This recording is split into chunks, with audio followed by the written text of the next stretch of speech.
Hi everyone, this is William from the Headphone Experience, and I'm here tonight with my June 2021 update. Letting you all know what's coming up in the near future, the next month or so, and I've got a lot of stuff in right now and a lot of new things coming in. To start with, I've got a picture up behind me on the screen, and that is the Waveborn Edelweiss 3. It is a headphone amp and preamp, and that just came in about 2 days ago, and almost didn't get it. UPS was supposed to deliver it on Friday, and I sat here all day waiting for my package, and finally at 9:30 at night I got an email saying my package was delivered at 4:30, and I knew they didn't show up and couldn't get a hold of anyone and figured they misdelivered it. And fortunately, I have some honest neighbors that told me they got their package, and finally got a hold of my package about 10:30 Friday night. So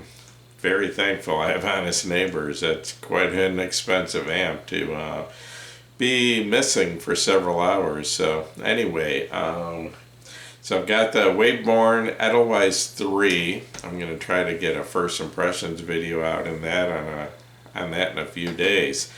I still got my full review of the iFi Neo IDSD combination DAC and headphone amp coming up.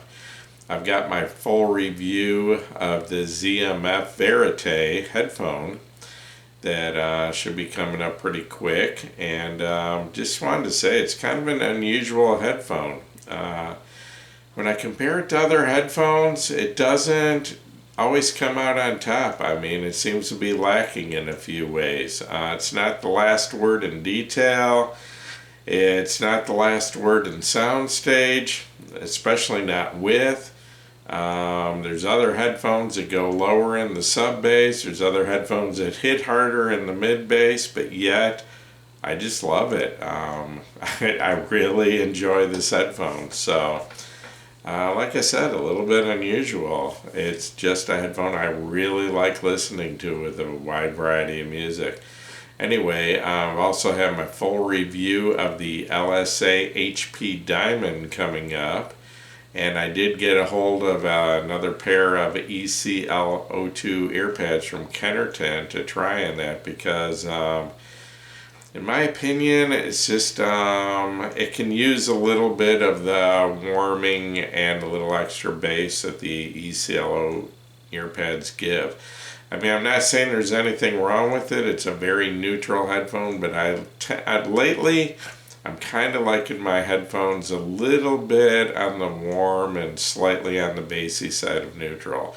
And that's pretty much what the ECL2 Ear Pads do. So just got those in the yesterday, I guess, and just put them on. Got a chance to listen to it for a few minutes and really liked the way it sounded. I've also, excuse me, got a couple mini reviews coming up. I've got a pair of Emotiva XLR balanced connector cables sitting at the post office right now waiting for me to pick them up, and I plan on doing a little mini review of those. They are very reasonable in price. I think they're only about $11 each for 2-meter cable, so I wanted to find out if they're any good for that price, because if they are, I mean, that's just such a low price for balanced cables, interconnects. I've also got a, I think it's a 4.4 millimeter Pentacon headphone cable. I'm not sure what the connectors are at the other end. It's coming in from Venture Electronics. That should be here in a day or two, so I plan on doing a little mini review of that. Excuse me a second.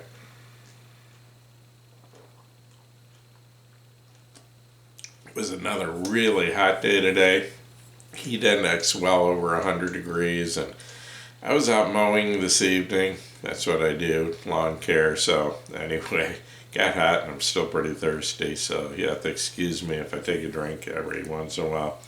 Also, and I think it's on its way here now, I think it's in the mail, the Topping D70S DAC. I should get that in a few days, and plan on doing the first impressions of that shortly after getting that. And then I also, I think if it's not in the mail yet, should be shipped very soon. I've got the Burson Conductor 3 reference headphone amp coming in, combination DAC and headphone amp.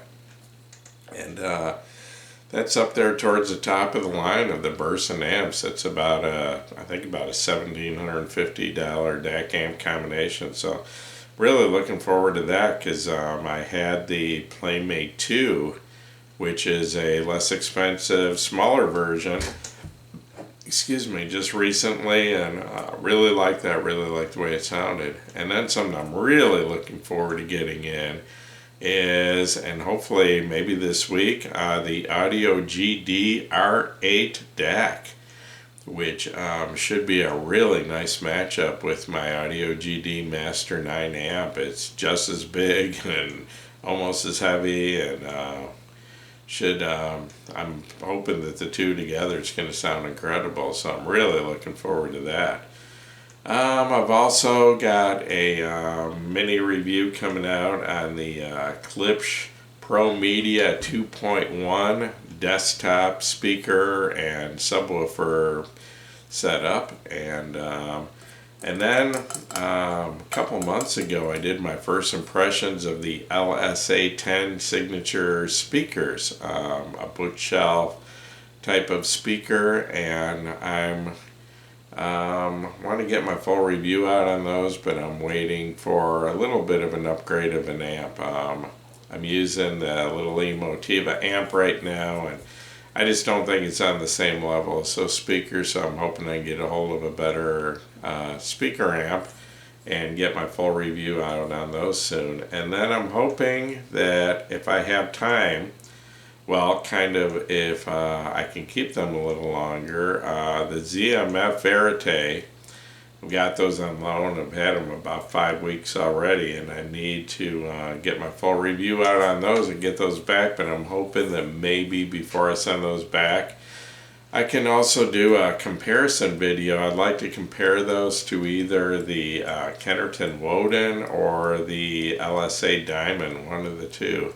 Kind of up in a similar price range, and it'd make an interesting combination, because a couple of really great headphones that, well, all three of those that I mentioned are great headphones, but they have quite different sounds. So I'd like to do a comparison there somewhere. So I'm not sure what I'm going to do, or if I'm going to be able to keep them that long. But anyway, I'm going to wrap this up, and hopefully you'll check out my videos in the future, and hopefully you'll subscribe to my YouTube channel if you haven't already.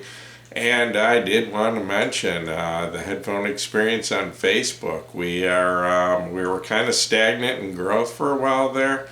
Didn't grow for about 3 months, and I think we've gained about probably 900 members in the last 2 weeks. So I mean, every couple minutes someone's asking to join the group. So not sure why the sudden growth spurt, but lots of new people and lots of new stuff on the Headphone Experience on Facebook. So come over there and check us out. You're all welcome. It is a private group, and you do have to be approved, but most of you won't or will be approved. You shouldn't have any problems. So we just try to keep people out of there that are just trying to sell, junk equipment and junk headphones and stuff like that. We don't allow sales in our group. So anyway, hope to see you over there, and thanks for watching my video. And then probably got other things coming in too that I don't even know about yet. Sometimes I get surprised. So I will see y'all in the near future. Thanks for watching my video.